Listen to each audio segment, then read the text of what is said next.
షేక్ అన్వర్ గారి millionaires wealth creation workshop November 20న నిర్వహిస్తున్న ప్రోగ్రాంలో జాయిన్ అవ్వాలనుకుంటే వెంటనే సంప్రదించండి. Welcome to Suman TV. నేను మీ సుమన్ టీవీ.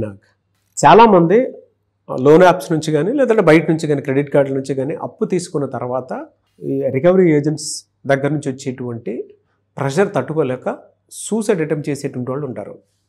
లేదా ఆ హాంటింగ్స్కి గురైపోయి జీవితాన్ని ఇంకా నాశనం చేసుకుందాము అనుకునేటువంటి వాళ్ళు, ఇంకెందుకులే మనకి అనుకునేటువంటి వాళ్ళు చాలామంది ఉంటారు కదా.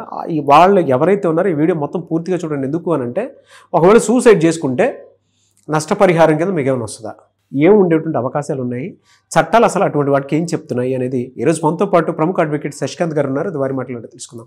Hello sir. నమస్తే అండి. చాలామంది లోన్ యాప్స్ ద్వారానో క్రెడిట్ కార్డు రూపంలోనో లేదంటే లోను వాళ్ళు ప్రొవైడ్ చేసేటువంటి ఇన్స్టెంట్ లోన్స్ వలన కొంతమంది జీవితాలు నాశనం అయిపోతున్నాయి. కొన్ని మనం మాట్లాడుకున్నాము, ఫ్యామిలీలు ఎలా దివాలా తీస్తున్నాయి, రోడ్డు మీదకి వచ్చేస్తున్నాయి అనేటువంటిది. సూసైడే అయిందనుకోండి సార్, దానికి ఆ కంపెనీ మీద కేసు పెట్టడానికి అవకాశం ఉంటుందా, ఆ రికవరీ ఏజెంట్ మీద కేసు పెట్టడానికి అవకాశం ఉంటుందా, లేదా వీళ్ళు వాళ్ళ పరువు నష్టం దావా వేయడానికి అవకాశం ఉంటుందా, ఏ విధంగా ఉండేటువంటి అవకాశం ఉంటుంది? అంటే రికవరీ ఏజెంట్స్ టార్చర్ పడుతుంటే చాలా కరెక్ట్, మంచి టాపిక్ తీస్తారు నాగరాజు గారు. మీరు ఇవాళ చాలా మంది వింటారు ఈ టాపిక్ని. ఎందుకంటే ఈ లోను లేదు, ఇల్లు లేదు.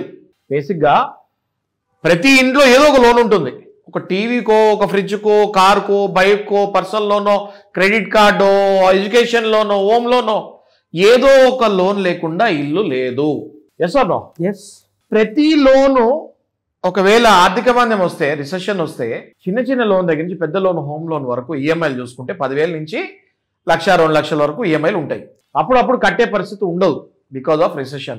జాబ్ పోతుంది, ఎక్కడి నుంచి కడతారు? వీళ్ళు ఆస్తులు ఉన్న వాళ్ళు అయితే ఈ లోన్కి ఎందుకు వెళ్తారు? వీళ్ళు అవును, వీళ్ళు ఆస్తులు లేవు కాబట్టే కదా లోన్లోకి వెళ్ళారు. వీళ్ళు ఉద్యోగం పోతే అదొకటే కదా సోర్స్ ఆఫ్ ఇన్కమ్.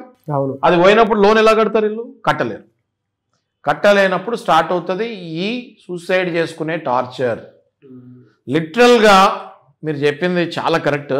మనం ఎన్నో పేపర్లో చూసాం, ఇంతకుముందు గతంలో కూడా మాట్లాడాం మన ఇద్దరం కూడా. లోను కట్టలేకపోతాం వల్ల కలెక్షన్ వాళ్ళ టార్చర్ భరించలేక సూసైడ్ చేసుకున్న కేసులు కోకొల్లలు ఉన్నాయి. ఇదే గనక ఒక ఇండివిజువల్ దగ్గర అప్పు తీసుకొని వాడు టార్చర్ పెట్టాడు, వీడు చచ్చిపోయాడు అంటే ఖచ్చితంగా అది అబెట్మెంట్ ఫర్ సూసైడ్ అవుతుంది. ఓకే, అంటే అవతలోడి మీద అబెట్మెంట్ ఫర్ సూసైడ్ కేసు పడిపోద్ది, అది 10 ఏళ్ళు జైలు శిక్ష. మరి బ్యాంక్ దగ్గర నుంచి లోన్ తీసుకున్నప్పుడు బ్యాంక్ వాళ్ళ రికవరీ కలెక్షన్ వల్ల టార్చర్కి చచ్చిపోతే అది కూడా అబెట్మెంట్ ఫర్ సూసైడే కదా. అవును, వాళ్ళ మీద కూడా అదే కేసు పడాలి కదా.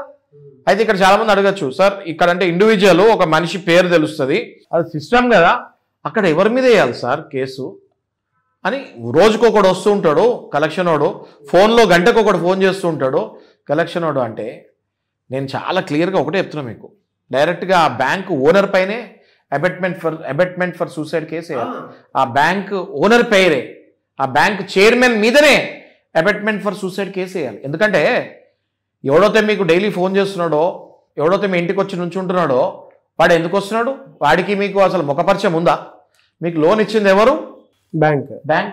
బ్యాంక్ ఓనర్ పేరు మీదనే మీరు అబెట్మెంట్ ఫర్ సూసైడ్ కేసు వేయాలి. అంటే ఎప్పుడైతే మీరు కంపెనీ మీదనే ఆ కేసు, ఆ సెక్షన్ వేసి ఒకవేళ వేయకపోతే కంపెనీలకి ఇంకా భయం రాదు. కాబట్టి ఎవరైనా గనక ఒక మనిషి కలెక్షన్ వాడి వల్ల ఆత్మహత్య చేసుకుంటే, కానీ దానికి ఒక తగిన సాక్ష్యాలు కావాలి నాగరాజు గారు, తగిన సాక్ష్యాలు కావాలి.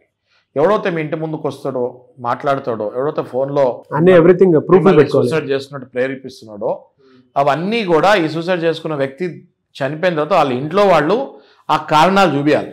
ఏదైనా వేరే కారణం వల్ల చనిపోతే కోర్టులో కేసు మనం గెలవలేము.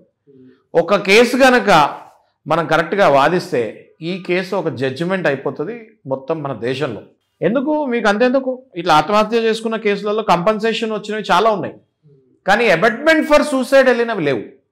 సో నేను అనేది స్ట్రాంగ్గా నేను స్టాండ్ తీసుకునేది ఏంటి అంటే, ఒక వ్యక్తి వల్ల నువ్వు చనిపోయినప్పుడు ఆ వ్యక్తి మీద అబెట్మెంట్ ఫర్ సూసైడ్ అయినప్పుడు, ఒక వ్యవస్థ వల్ల చనిపోయినా కూడా ఆ వ్యవస్థ కూడా నడిపేది ఒక వ్యక్తే. ఆ వ్యక్తి పైన అబెట్మెంట్ ఫర్ సూసైడ్ కేసు వేస్తే సరైన దారిలో ఈ బ్యాంకులు వస్తారని నేను అనుకుంటున్నాను. రెండోది నాగరాజు గారు, మన దగ్గరికి ఇలాంటి కేసులు వచ్చినప్పుడు మనం ఆ ప్రాసెస్లో కూడా ఇప్పుడు ఉన్నాం. ఆల్రెడీ అబెట్మెంట్ ఫర్ సూసైడ్లు కలెక్షన్ వాళ్ళని తీసి వాళ్ళ ఇండివిజువల్ పేరు యాడ్ చేసి మరి వెనకాల మళ్ళీ ఆ బ్యాంక్ పేరు యాడ్ చేసి అబెట్మెంట్ ఫర్ సూసైడ్కి వెళ్తానికి మన ప్రయత్నంలో కొన్ని చనిపోయిన కేసుల్లో మనం పిటిషన్ రెడీ చేస్తున్నాం. మనం ఆ ప్రాసెస్లో ఉన్నాం. బా అయితే చనిపోకుండా ఉన్న వాళ్ళకి మనం ఏం చేస్తున్నామంటే extortion, blackmail, threatening, attempt to murder కేసులు కూడా మనము వాళ్ళ మీద వేస్తానికి ఆస్కారం ఉంటుంది. ఫర్ ఎగ్జాంపుల్ ఏదైనా వచ్చి మిమ్మల్ని బలమైన కలెక్షన్ వాడు ఎవడో వచ్చి అక్కడ గేట్ దగ్గర ఏదైనా రాయో కర్రో ఏదైనా ఉంటే అది తీసుకొని మిమ్మల్ని కొట్టాడంటే అది ఖచ్చితంగా సెక్షన్ 326 హజార్డియస్ మెటీరియల్తో కొట్టినట్టు ఉంటుంది, లేదా అటెంప్టివ్ మర్డర్ కేసు కూడా అప్పుడప్పుడు వెళ్ళొచ్చు. అంటే ఏ ఆయుధంతో అయితే కొడతారో ఆ ఆయుధం వల్ల చనిపోతారో అని తెలిస్తే ఆ ఆయుధం కనుక ఆ కలెక్షన్ వాడి చేతిలో ఉంటే ఆ కలెక్షన్ వాడి మీద అటెంప్టివ్ మర్డర్ కేసు కూడా వేయచ్చు. ఇవన్నీ తెలియక చాలా మంది భయపడుతూ ఉంటారు. ఇంకోటి అసలు ఏం కొట్టలేదు, తిట్టలేదు, మీ పరువు తీశాడు, ఇంటి పక్కన వాళ్ళ దగ్గరికి వెళ్ళి మీ ఫోటోలు చూపించాడు, వాడిని కూడా వదులుతానికి లేదు. వాడి మీద కూడా డిఫమేషన్ కేసు వేసి దానికి అసలు మీ ఈఎంఐ వాడితోనే కట్టిపోయచ్చు, కంపెన్సేషన్ మీ ఈఎంఐ వాడితో కట్టిపోయచ్చు కలెక్షన్ వాడితోటి. అట్లాంటి కేసులు వేయచ్చు. అట్లాంటి కేసులు మనం ఆల్రెడీ వేసాం. చట్టం మీద అవగాహన లేని వాళ్ళు ఇలా భయపడి వాళ్ళకి న్యాయం చేశారు గజగజ మనం చేసామండి. అట్లాంటి కేసెస్ కూడా మనం చేసాము. కంపెన్సేషన్ కూడా అడిగాము. కంపెన్సేషన్ ప్రాసెస్లో ఉంది, వాళ్ళకి 100% వస్తుంది కూడా. కన్జ్యూమర్ కోర్ట్స్లో కూడా కేసెస్ వేయచ్చు. ఒక బ్యాంక్ వాడు వచ్చినప్పుడు దానికి ఒక రూల్ ప్రకారం వెళ్ళాలి. ఆ రూల్ ప్రకారం వెళ్ళకుండా ఇష్టం వచ్చినట్టు వెళ్తే మీకు ఇచ్చింది ఒక ప్రోడక్టే, లోన్ అన్నది కూడా మీకు ఇచ్చింది ఒక ప్రోడక్టే, అది ఖచ్చితంగా మీరు కన్జ్యూమర్ కేసుకి వెళ్ళచ్చు. ఇలా నానా రకాలుగా మనం కలెక్షన్ వాళ్ళని దిగ్బంధం చేయొచ్చు. వాళ్ళు కనుక రూల్స్ ఫాలో అవ్వకుండా ఆర్బీఐ రూల్స్ కనుక వయలేట్ చేస్తే మనం ఖచ్చితంగా వాళ్ళ మీద ఇవన్నీ కేసులు వేయచ్చు. మేము ఇట్లాంటి కేసులు వేస్తానికి కూడా సిద్ధమవుతున్నాము. ఎన్ని రకాల కేసెస్లో వేస్తారు సార్? డిఫమేషన్ వేయచ్చు అండి, అటెంప్టివ్ మర్డర్ వేయచ్చు, నెక్స్ట్ హజార్డియస్ మెటల్తో కొట్టినప్పుడు దానికి మళ్ళీ సెక్షన్ 326, 325, 324 అని ఉన్నాయి. అంటే నార్మల్ ఆబ్జెక్ట్ తోటి కొడితే ఎట్లా, చచ్చిపోయే వెపన్ తీసుకొని కొడితే ఎట్లా, ఇట్లాంటి సెక్షన్స్ ఉన్నాయి. కొంతమంది ఇంటికి వచ్చి ఎక్స్టార్షన్, బ్లాక్మెయిలింగ్ మీరు చెప్పేది, ఇంటికి కూడా తీసుకొని వెళ్ళిపోతారు. ఎక్స్టార్షన్, బ్లాక్మెయిలింగ్, థెఫ్ట్, ఇంట్లో ఉన్న సామాన్యం తీసుకెళ్ళిపోతే థెఫ్ట్. ఈ కలెక్షన్ వాళ్ళ మీద బ్రహ్మాండంగా ఇలాంటి కేసులన్నీ వేయచ్చు. ఏ ఒక్కళ్ళు మీరు లోన్ కట్టలేకపోతే ఎందుకు కట్టలేదో ఏంటి సరైన రీజన్ చెప్పి కోర్టు ద్వారా బ్యాంక్ దగ్గరికి వెళ్ళి ఇంజంక్షన్ తీసుకుంటామో లేదా కొద్దిగా టైం తీసుకుంటామో చేయాలి తప్ప మీ ఇంటిలోకి వాళ్ళు వచ్చి మిమ్మల్ని కొన్ని అర్ధరాత్రులు అపరాత్రులు సంబంధం లేకుండా వెయిట్ చేస్తుంటారు. ఆదివారాలు ఫోన్లు చేయకూడదండి నాగరాజు గారు. ఎవడు పాటించట్లేదు, అది తుంగ దొక్కుతున్నారు. ఓకే, నెక్స్ట్ పండగ పూటలు ఫోన్లు చేయకూడదు, ఎవ్వరు పాటించట్లేదు, తుంగ దొక్కుతున్నారు. తెల్లవారుజామున 8 ముందు మళ్ళీ రాత్రి 9 తర్వాత ఫోన్లు చేయకూడదు, ఇంటి దగ్గరికి రాకూడదు. వీళ్ళు అసలు వచ్చేదే ఇంటి దగ్గరికి 8 ముందు 9 తర్వాత. ఆర్బీఐ గైడ్ లైన్స్ వయలేషన్స్ తుంగ దొక్కుతున్నారు. ఈ మధ్య కొత్తగా లేడీ విలన్స్ని అపాయింట్ చేస్తున్నారు నాగరాజు గారు. లేడీ విలన్స్ అంటే రాక్షసులు లాంటి వాళ్ళని పెట్టి వీళ్ళ మీదకి తోస్తున్నారు. ఏదైనా గట్టిగా మాట్లాడితే ఇదిగోండి నేను ఆడదాన్ని తెలియకుండా నాతో ఇలా రఫ్గా మాట్లాడి ఉల్టా వాళ్ళతోటి బ్లాక్మెయిల్ చేపిస్తున్నారు. సో అట్లా కూడా భయపడకూడదు. మీరు మా అడ్వకేట్స్ ఉంటారు, మా లాంటి అడ్వకేట్స్ ఉంటారు. మీకు చక్కగా మీ రైట్స్ ఏంటి, కాన్స్టిట్యూషన్ రాజ్యాంగం మీకు కొన్ని రైట్స్ ఇచ్చింది. ఆర్టికల్ 21 మీరు బాగా చదవండి, గూగుల్లో కొడితే వస్తుంది. మీకు right to life, right to Liberty ఇవన్నీ ఉంటాయి. అవన్నీ చక్కగా మనం పొందుపరిచి హైకోర్టుకైనా వెళ్ళొచ్చు, లేదా లోవర్ కోర్టుకి వెళ్ళొచ్చు. మీరు కొంచెం టైం తీసుకోవచ్చు. డిప్రెషన్కి వెళ్ళకండి, సూసైడ్స్ చేసుకోకండి. ఈజీగా మీరు ఇందులో నుంచి కోర్టు ద్వారా బయటపడవచ్చు. స్లోగా మీరు సెటిల్మెంట్ చేసుకోవచ్చు. బ్యాంక్కి మీకు ఏదైతే డిస్టర్బెన్స్ ఉందో దాన్ని సాల్వ్ చేసుకోవచ్చు. Anyway sir, thank you so much sir. చాలా మంచి ఇన్ఫర్మేషన్. ప్రతి ఒక్కరికి ఒక రిలీఫ్ దొరికినట్టుంది. నాకైతే బరువు తగ్గినట్టుందండి. అసలు వెల్కమ్.